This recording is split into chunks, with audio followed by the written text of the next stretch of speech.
JokePit UK. Jason, thank you for joining me. That's fine. How you doing? You alright? Alright, it's sweaty, isn't it? It's sweaty. It's clammy. It's close. I'm feeling quite breezy. It's close. It's close. It's close. It's close. It's honest like a panther. It's like a panther. How would you describe yourself to people who haven't been to your show yet? Like a panther. I don't know, tell storytelling. Storytelling? Tell stories, play with the audience. Play with them physically or mentally? Love to play with them physically. Physically. Delicious, but just touching them on the face. not after the court case. Just storytelling, bit of banter, and always truthful. Always tell the truth. Always truthful, really? Always truthful. Everything. Is that like a thing that you decided early on, or did that kind of evolve? Yeah, I did it in my first show where I promised the audience everything was true. And it's a really difficult thing to stick to because you want to change so much about your life. You can't make stuff up either. Yeah, it's about how you tell the story. That's why I like it. It's Okay. a challenge. Like I did a show in 2008 about how my dad died of cancer and made that funny.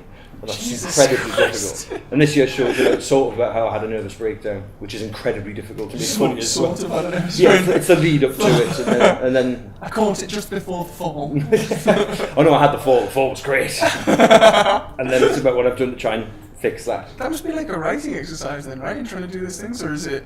How'd you get past those difficult subjects then to make them funny? With really good fucking jokes, man. That you try out in front of bemused people who go, "That's not amusing." You can't talk about things like this. What's wrong with you? And like, especially when I've got a thing when I say, "You don't know what it's like crying in front of Animal Hospital," because that's what happens when you have a nervous breakdown. You sit watching TV and then Animal Hospital comes on. You go, "Leave it on. I've got to heal." Old Animal Hospital, current Animal Hospital. Old Animal Hospital as You well. cry for different reasons now. Yeah, well, you know. Yeah, that's terrible. Is there anything you don't want to make a joke out of then? Or is that a target for you? Do you say, okay, I have this and I want to make it funny because it was in my life, or I want to make it funny because it's a difficult subject? All three in both. Really? I think no. As long as it's in my life, I think great. there's also things that haven't been covered. Like when I did the show about my dad dying, no one had done that then because that was like 2008. And then for this show, I've never seen a show about anyone. Did you expect many other people to do a show about your dad? No, you said No, but lots of people did shows about their dead dads. Oh, okay. My dad wasn't that popular. Oh, no. So I've never seen anyone talk about like the anxiety of being a stand-up. I've never seen anyone do So I shows like thought, that. that sounds really difficult, and then I sort of found out why no one's done it by endeavouring to do it. But you figured out a way now, right? Yeah. Is it like a trick, or is it just a lot of fucking hard work? It's a lot of hard work. A lot of hard work. A lot of writing, rewriting. Just a lot of writing and rewriting. Who do you like to watch then? What type Who do I of- like to watch? Well, I work with Chris Ramsey a lot. Like Okay. I direct his show, so I always like watching him because me and him are very similar in what we do. But Tom Rhodes, who you're interviewing next, Yeah. Tom Rhodes, check him out. definitely check Tom Rhodes out. I'm amazed he's doing Edinburgh. It's going to be phenomenal. He's so funny. Do you find it hard not to like osmose different people's techniques in Edinburgh? Because there's so many comedians in such a tight space, you see so much of it. Do you start to like... Yeah. Well, that's why I try not to watch too much in Edinburgh. If I'm comparing something, I'll watch everyone, but I don't see that many shows because then, especially I think for me, if you sit in someone else's show, they'll do a joke. It doesn't matter. It can have like two words that are the same as doing your show, and then you go, oh fucking hell, maybe if I did that, have they stolen from me? Have I stolen from them? Rewrite your whole stuff. Yeah. It gets that way sometimes. It sends you mad. This place. It's a good place. It's an odd place to do a show about anxiety when it's the most anxious place I've ever come.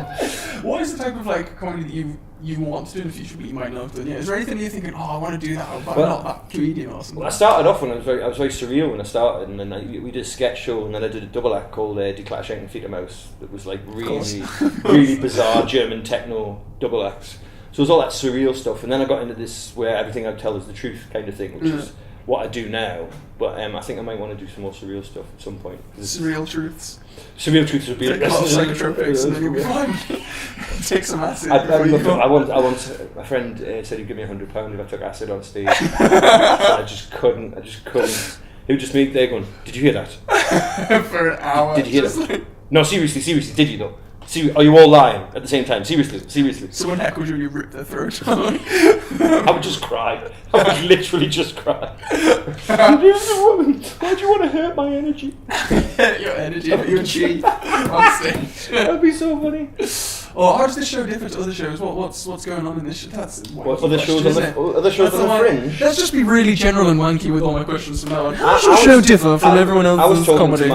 See, I think questions you should ask. Okay, my friend Tom Stade's going to do a chat show, and you can have this one as well. You should say to people, what's the weak point in your show? Oh man! Which bit do you think you've nicked off someone else? I said before, I said like, to people who haven't heard of you, how would you? I was like, just insult them right off the bat. So you've been coming to the Fringe for 10 years now, and it's just not happening, is it? Or don't even say it, just look them up and down. Just, you know.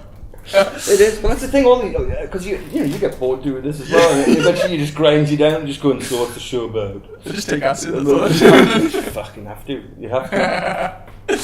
Oh, do you do encores? You're allowed to do encores in Edinburgh, because I heard you get fined if you stay on your show. You stay on too late, you get fined. So that's a bit of an anti, like an oxymoron, isn't it? Like, comedy, be adventurous, be crazy, but you can't be late. You have to be yeah. Oh yeah, be adventurous and be creative in this allotted time space, and no further. No further, or they're not. Yeah, you can build one in, I suppose, but then what if you don't earn it? What if you don't There's nothing worse than getting an encore. I got one where it was, who was it? It was like 3 people in the audience wanted it. Oh no. 300 people weren't that fussed. Just bring them backstage. That was it, but they were like, no, and then sort of everyone belligerently, begrudgingly joins in, and then the company gets on, and even if you're walking on, you're going, this isn't happening. It's great. Do a theatre encore. Like, I've been to see the theatre recently at a show that will remain nameless, and they come on and they do about 5 bows. People are leaving while they're doing it, when they're so used to having an encore. We went to see Joseph and his amazing Technicolor Dreamcoat in Manchester, like a provincial touring show, and they did the whole show, and then they came on and did Any Dream Will Do, and then they went off and then came off and did a mega mix, and then went on and came on and did a dance version of Any Dream Will Do, and then went off and came back on again. It was like 5 encores. By the end, people started to put their iPods in and just listen to some I was just sitting with my missus going, I was going to leave, but I want to see how far this can go. Until they just keep going until all the crowd leaves. Just keep going forever. Where is your show? Where can people see you? Can they follow you home? What is inside your mind right now? Can they borrow things from your pockets? All of the above. I'm at the Pleasance Dome at 5:40. In a bit. 5:40 in a little bit. You can come in that. What's in my mind right now? It's too hot. I feel tired. Too hot. I feel tired. I'm going to flip the order of the show today. Great. Keep it interesting. Start at the middle, work outwards. That's what I'm going to do. I'm going to start with the middle. That's exactly what I'm doing today. I'm starting with the middle, and then at the start I'm going to put in the middle. Wait, do you get to a point where you have to say hello and welcome? Not the... You come on stage again. So, what's your name? Get down there, go watch your show. Thank you very much, Jason. It's been delightful. JokePit, home of new comedy.